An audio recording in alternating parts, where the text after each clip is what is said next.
Hello and welcome back to the channel, and welcome to what is essentially gaming's best kept secret. That's right, it's another update from THQ for Wreckfest. Now, unless you are subscribed to THQ Nordic on their YouTube channel, chances are you had no idea that this was even coming. It's been a long time since our last update, but if you have been keeping your eyes peeled on their channel, they did 3 teaser trailers for it.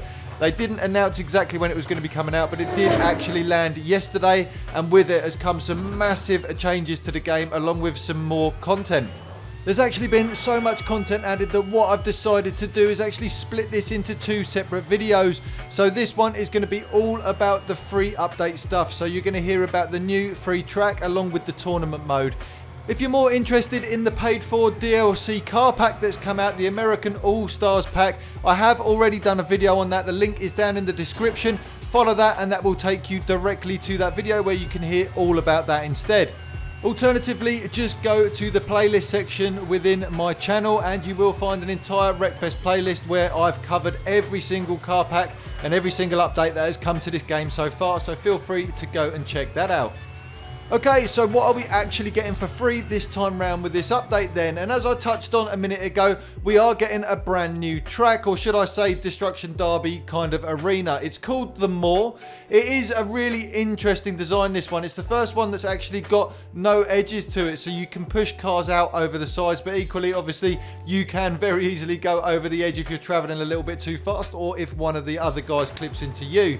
The best way I could describe the shape of this is like a fidget spinner, if you can imagine that. You've got 3 sort of extended sections and then a round bit in the middle, and there is a raised almost jump in the center section as well that can make for some really interesting gameplay. I have to say I'm really impressed with this. Again, I'm not a huge fan of the Destruction Arena kind of style of gameplay within Wreckfest. I do prefer the races. That being said, they are being quite imaginative with the content that they're adding when it comes to the arenas, and this one is a great addition to the game. Also, being free, I don't think we've got any room to complain at all. However, I would still love to see some of the modded tracks that are over on the PC brought to the consoles, just so everyone else can experience them. Some of the quality that these people are producing out there is just phenomenal, and the imagination as well that they're putting into this stuff is just incredible. So that is my major gripe. I would love to see some of those mods coming over to the consoles, as I said, and I know a lot of you guys feel the same way, but I would love to hear down in the comments section if there is anything else you would love to see brought to this game. But equally, if there's any modded tracks that you've actually been playing on the PC that you think I should go and check out and that I may not have tried yet. So yeah, I really look forward to hearing from you down below. But now onto the main event, and the biggest change that we've seen come to Wreckfest since it was all released in the first place, and that's the tournament mode. If you've been playing racing games even for the last couple of years, this is definitely not something that is going to be new to you. Particularly if you played Dirt Rally 2, that's the first game that's come to my mind that uses this exact system. But the idea behind this, certainly from Wreckfest's point of view, is that they've set up something called the tournament. And what it is daily challenges, weekly challenges, and then, as they've got it on here, seasonal challenges as well. These are then going to frequently rotate. Well, at least the daily ones are going to change every single day, obviously. The weekly ones will be weekly, and then the seasonal will be every new season. Now, what's interesting about this is the first season went live yesterday, and it came up with 34 days, I believe it was, when it first started up.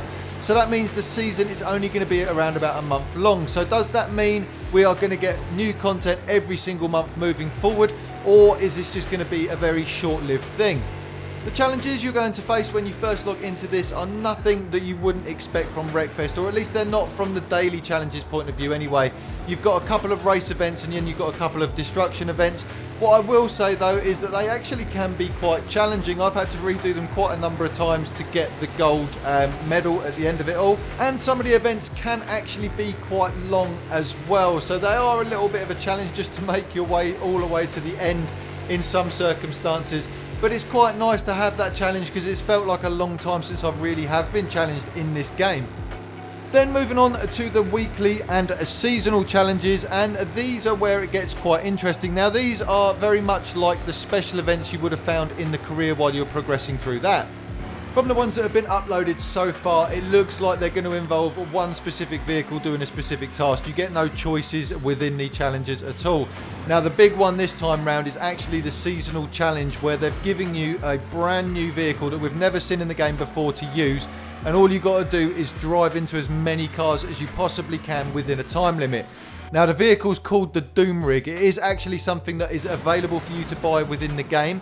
Now, it's not costing physical money. It's only stuff that you unlock within the game itself that will then pay for it. So it is still part of the free DLC, but trust me, it looks like it's going to take quite a long time to actually unlock this. Now, you earn fan points from doing all of these challenges we've just talked about within this tournament section of the game.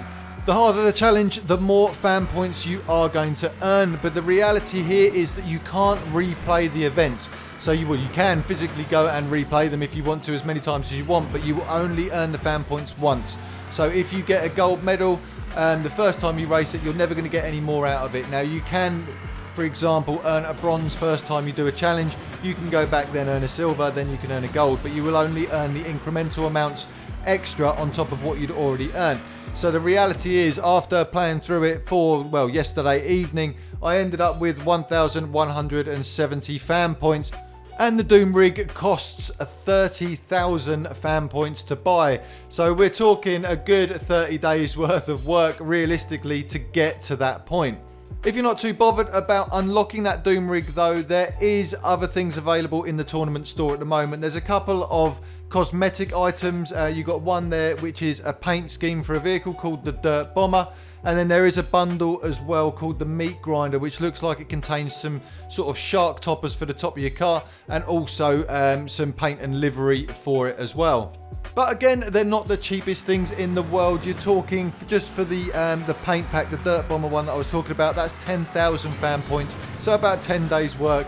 And then the Meat Grinder bundle is going to be about 20 days work at 20,000 fan points.